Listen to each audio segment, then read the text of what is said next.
The impact of electoral malpractice on democracy in Nigeria. Lola. So Hi. I would love to know your own take on the forms of electoral malpractice in Nigeria. Okay, so electoral malpractice. I feel like that's a very good subject matter. Like the concept of free and fair election in Nigeria is very unreal.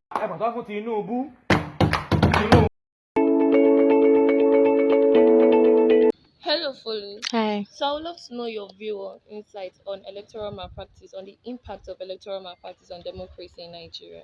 Okay, so in my opinion, the only impact that electoral malpractice has on democracy in Nigeria is political apathy.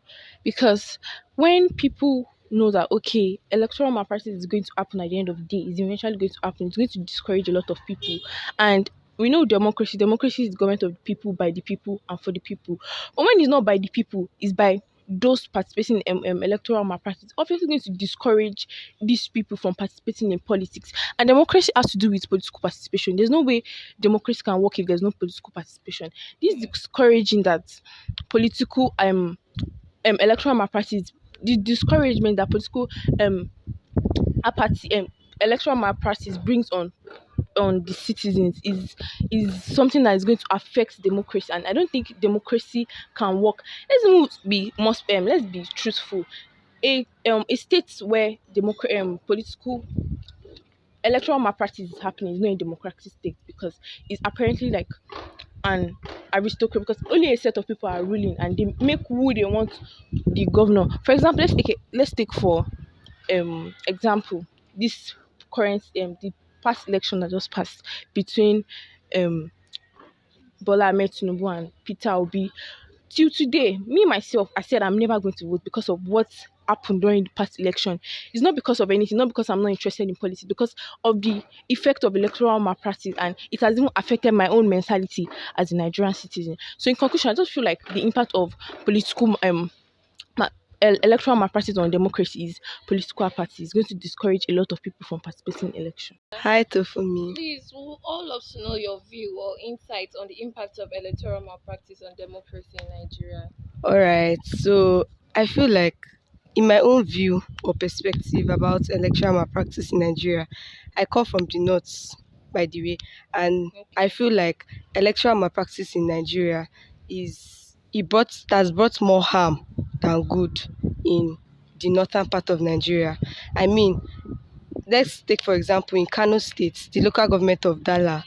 It's really brought a lot of chaos in Kano because even the young children were allowed to vote, ages that were not allowed, like 5, 6, 7, then the cows too. Because I mean, the northern part of Nigeria, they feel like the cows or the cattle are entitled to vote. This has brought electoral malpractice because everybody that is not even of age comes to come and vote. And like, even if people want to vote, I mean, the discouragement of people trying to vote, they'll see cows. I mean, just like people like Yoruba people, they stay in Kano, Igbo people, they stay in Kano, and then they come and see cows or like cattle voting. I mean, me too, I'll be very discouraged because why am I going to vote? It's an electoral malpractice because the setting age, 18 and above to vote, they don't allow it. The North, everywhere is so chaotic when it comes to electoral malpractice in the North. And this has brought in snatching of ballot boxes, fights, people even lose their lives in the north when it comes to elections. The case of Atiku and Bola Tinubu and Peter Obi. Atiku, he basically, according to research or things online, he has gone through going to like trying to be the president for like 5 times, and then he has not won. He has bribed people, collected people have paid a lot of money for him to be the president, but he went that he didn't win. But even though it has really brought a lot of harm than good in the northern part of Nigeria. Rhoda. Hi, Tofumi. So we all love to know your view or insight on the impact of electoral malpractice on democracy in Nigeria. Okay, thank you very much. In my view, that is a very, very upsetting question. In as much as we all know that we are all familiar with the problems electoral malpractice has brought into the electoral process and how it has affected democracy in Nigeria. I feel like instead of hitting the nail on the problems such as result forgery, vote buying, child voting, and other vices that electoral malpractice has caused, why not talk about the solutions to this problem? Why not encourage people on how this can be managed, how this problem can be managed. First off, I just want to encourage Nigerians and whoever this might be helpful to that you should not be politically apathetic. Instead of driving on the problems, instead of eating the name of problems, everybody's always talking about the problems. Everybody's always trying to see the negative part. What is it that you yourself, what have you been able to do? I feel like the only solution to this is Nigerians themselves. They should be the form of change. They should be the point of change. If you want to see any change in all these our representatives they call politicians, it should be the one that will come out and be like, yes, before I will even say I want to see change at the uppermost level of what is it called, of governance. Me myself, I should be able to drive a change.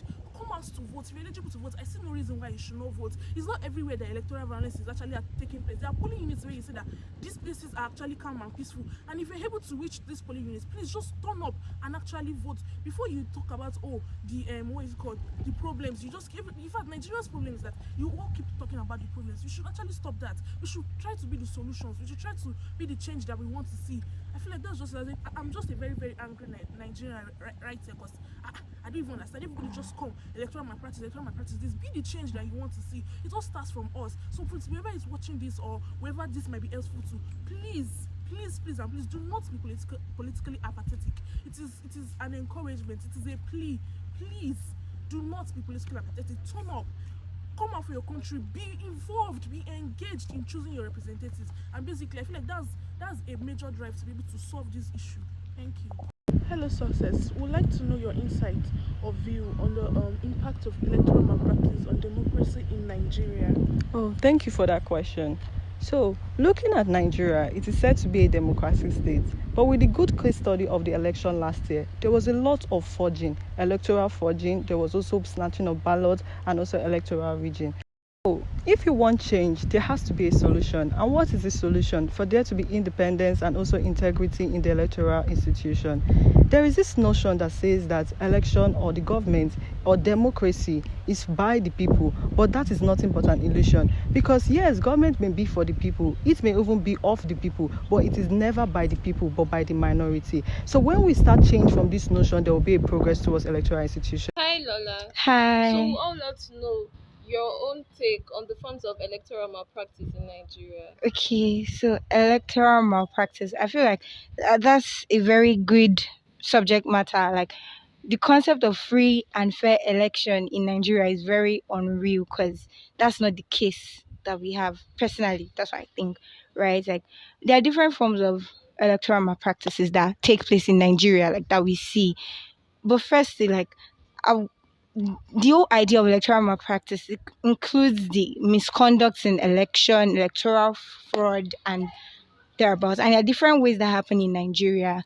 There are result forgery, vote rigging, electoral violence, and stuff like that. For example, there's a case in that happened recently this last election in Kano where Kwankwaso's vote doubled that of his opponent. He had about 900,000 and something votes, and it was seen that children were voting, and they claimed to be malnourished adults, and everybody there accepted their votes. But if you look at that, that's not right. That's electoral malpractice. That's result forgery. Like you are, how do I explain it? These people are not eligible to vote. They don't meet the criteria to vote yet. You're allowing them to vote just because you want to be favored or a party wants to be favored. And in the end, all of this it sums up to some of Nigeria's problems because in the end, it's possible that the person whose result was forged or whose result was rigged in favor of would come up to be a ruler in the nation, and that's not what we want. So it's technically not a free and fair election anymore because we democracy, right? We choose the people that we want in power, and that's not the case anymore. Like basically what we have a leader imposed on us because that's not the people's votes, the people's choice. Okay.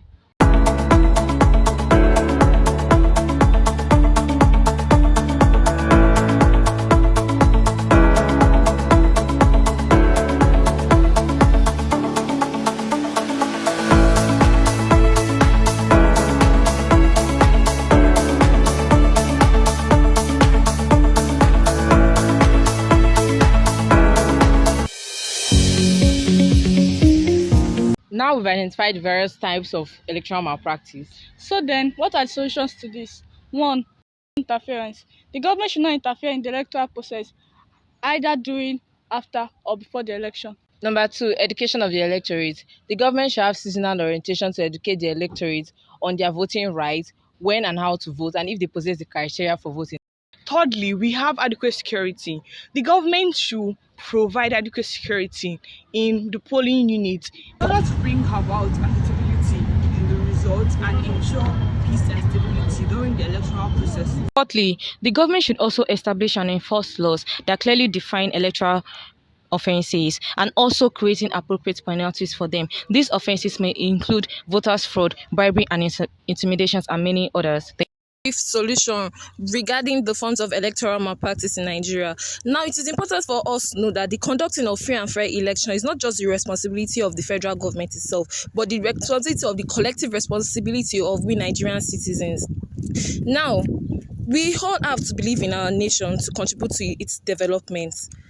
We Nigerians, or we citizens, have to embrace and develop the stakeholder mentality that the success or failure of our nation is a responsibility that comes with pleasant or unpleasant outcomes. Now, in terms of politics, in terms of elections and voting, we all have to develop or embrace the stakeholder mentality in issues of national interest, such as conducting of free and fair elections. And also, the forms of electoral malpractice can be tackled through political sensitization, mobilization, and enlightenment of the citizens. If the citizens are not enlightened on their voting rights or rules during elections, it will lead to all these forms of electoral malpractice, such as the changing of the voting ballots, voting rigging and everything, because they are not enlightened on how to vote and stuff like that.